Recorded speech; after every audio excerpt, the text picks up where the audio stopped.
¿Qué hacer en casos de los tonsiolitos? Eh, ¿Te lo que crees? lo que la persona que nos está preguntando es lo que te está hablando de estos litos que son la formación de unos litos a nivel de las criptas, de las amígdalas. Entonces, la comida cuando pasa por allí se queda acumulada en estos huequitos, hay un proceso de degradación y se forman esos tonsilolitos. Entonces, mi recomendación, no se los intente sacar en casa. Ya cuando eso se hace un problema, ya podemos pensar en algún tipo de tratamiento quirúrgico porque hay indicaciones absolutas e indicaciones relativas. En este caso es una indicación relativa, pero está indicado pues operarla. Por supuesto, Betty Prato nos dice, importante para las madres que no se mediquen con antibióticos. Primeras etapas de vida, las amigdalitis son virales. Sí, en las primeras etapas de vida es muy difícil nosotros ver un niño menor de 2 años que presente una amigdalitis bacteriana. Las amigdalitis bacterianas tienen sus características. Por lo general vemos estas placas con exudados, vemos unos ganglios, la fiebre es de mayor intensidad. Entonces estas características nos hace pensar más en un proceso bacteriano. Entonces no toda amigdalitis necesita antibiótico. Y cuando lo necesita hay que utilizarlo. Por acá estoy buscando las preguntas, entonces también la pregunta que nos hacían hace unos minutos, ¿cuándo es importante o cuándo decir realmente retirar las amígdalas? Sí, mira, yo pienso que es la piedra angular de este programa, de lo que estamos haciendo el día de hoy. ¿Cuándo operar?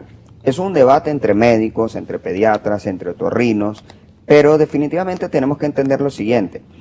Cuando nos genera problemas, y hay unas indicaciones absolutas. ¿Y cuándo son absolutas? Mira, hay dos grandes bloques, infecciosos y obstructivos.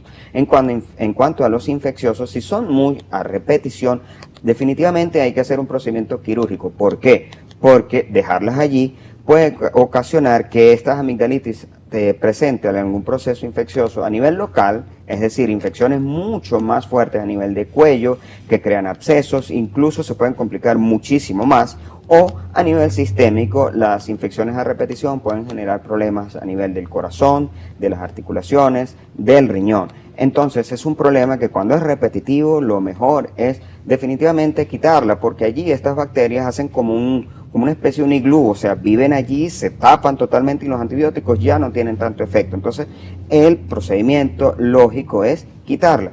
Y ya cuando es el otro bloque, que son obstructivas, sobre todo en niños y en adultos, pueden generar lo que se llama un síndrome de apnea obstructiva de sueño. Entonces, este problema de apnea obstructiva de sueño hace que la persona se despierte de noche o el niño se despierte de forma brusca, tenga despertares, episodios de apnea, y eso va a tener problemas, tanto en caso del niño, problemas a nivel escolar, de atención, va a tener problemas de déficit de atención y sobre todo rendimiento escolar, el niño no duerme. Y en el adulto, el síndrome de apnea obstructiva de sueño está relacionado con problemas cardiovasculares, con problemas muchísimo más graves. Entonces, lo ideal depende de la evaluación. No es que uno va a pensar, oye, tengo amigdalitis, me van a operar. No, debemos evaluar cada caso es individual y cada caso tiene su tratamiento médico, su tratamiento quirúrgico, y cuando decidimos hacerlo quirúrgico tiene unas razones muy de peso muy válido, bien estudiados para que el beneficio es muchísimo mejor que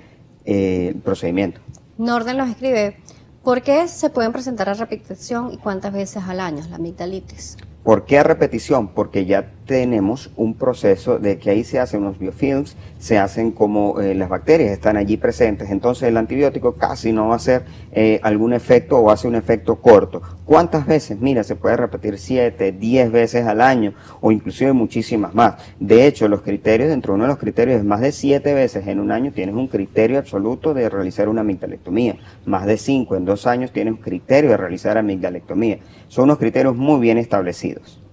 Por acá Dario nos escribe y dice lo siguiente, cuando tenía 7 años me la quitaron para que se me quitara el asma y no se me quitó, y se me quitó después de grande supuestamente con los inhaladores. ¿El asma tiene algo que ver con las amígdalas? No. El asma no tiene que ver con las amígdalas. Claro, posiblemente tenía amigdalitis a repetición, tenía 7 años, no lo recuerda, y tenía también un proceso de asma, sí. Y hay alguna confusión de información, pero seguro tenía amigdalitis para ello. Probablemente, sí.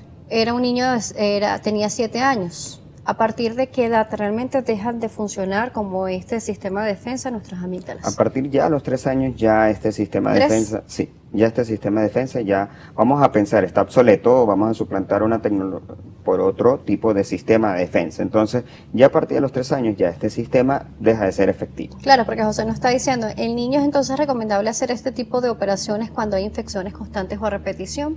Sí, pero como le explico, dentro de los criterios tenemos que ver que no sean procesos de infecciones virales, ¿ok? Tienen que ser procesos de infecciones bacterianas por lo común y estos procesos de infecciones bacterianas tienen que ser evaluados y vistos por un médico.